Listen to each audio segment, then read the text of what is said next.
I got so much motherfucking design on right now.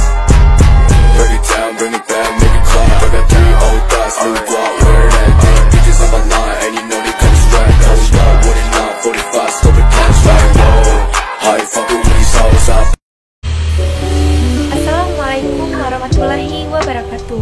Perkenalkan, nama saya Ananda Dwi Tiara Gumai dengan NIM P0512032004 dengan prodi STR Keperawatan dan Profesi Nurse Poltekkes Kemenkes Bengkulu. Di sini saya akan menjelaskan tentang konsep materi HDR atau harga diri rendah. Pertama, saya akan menjelaskan tentang definisi dari harga diri rendah.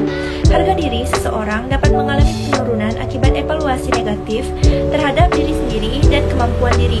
Perasaan tidak berharga, tidak berarti, dan rendah diri yang berkepanjangan akibat evaluasi negatif inilah yang disebut dengan harga diri rendah. Individu dengan harga diri rendah memandang diri mereka sendiri sebagai seseorang yang tidak kompeten, tidak dicintai, tidak aman, dan tidak layak. Harga diri rendah adalah perasaan negatif terhadap diri sendiri yang berkepanjangan, merasa tidak mampu melakukan kegiatan apapun sebagaimana mestinya, berawal dari sebuah pencapaian yang ideal diri, hal kecil yang tidak dianggap serius, dan terus-menerus bertambah hingga akhirnya menyebabkan seseorang kehilangan kepercayaan diri. Harga diri rendah merupakan bentuk evaluasi yang tidak optimal.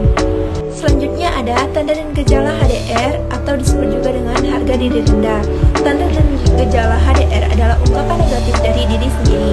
Sedangkan karakteristik dari tanda gejala HDR adalah 1. Mengkritik diri sendiri dan orang lain, 2. Penurunan produktivitas, 3. Gangguan dalam berhubungan, 4. Perasaan tidak mampu, 5. Rasa bersalah. Selanjutnya ada mudah tersinggung dan atau marah yang berlebihan. Selanjutnya ada perasaan negatif yang berhubungan dengan tubuhnya sendiri, pandangan hidup yang pesimis, keluhan fisik, destruktif terhadap diri sendiri, pengurungan diri, dan menarik diri secara sosial. Selanjutnya ada etiologi dari HDR. Etiologi dari HDR terbagi menjadi 2, yaitu 1. Faktor predisposisi yang menyebabkan timbulnya dari harga diri rendah, 2. Faktor presipitasi yang berasal dari internal dan eksternal. Faktor dari predisposisi yaitu terbagi menjadi 3, yaitu ada faktor yang mempengaruhi harga diri, yaitu penolakan, harapan orang tua yang tidak realistis, kegagalan yang berulang. 2. Ada faktor yang mempengaruhi peran diri, dan ada faktor yang mempengaruhi identitas diri. Faktor yang mempengaruhi identitas diri terbagi menjadi 2, yaitu 1. Meliputi tidak kepercayaan, dan kedua ada orang tua yang selalu curiga kepada anaknya. Dan faktor presipitasi yaitu terbagi menjadi 2, yaitu riwayat trauma dan ketegangan individu terhadap trauma tersebut. Rentang respon harga diri rendah terbagi menjadi 2, yaitu respon adaptif dan respon maladaptif, yang terdiri dari aktualisasi diri, konsep diri positif, harga diri rendah, keracunan identitas, dan depersonalisasi. Selanjutnya, penata pelaksanaan harga diri rendah.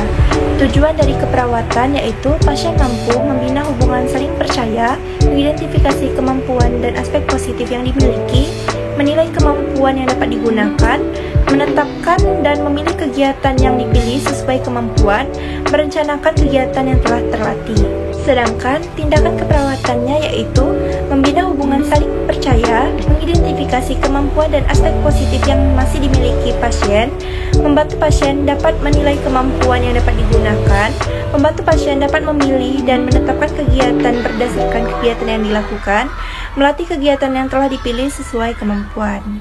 Baik, itulah tadi konsep materi tentang HDR atau harga diri rendah. Jika ada salah kata, saya mohon maaf. Kepada Allah saya mohon ampun. Sekian, terima kasih. Wassalamualaikum warahmatullahi wabarakatuh. Bye.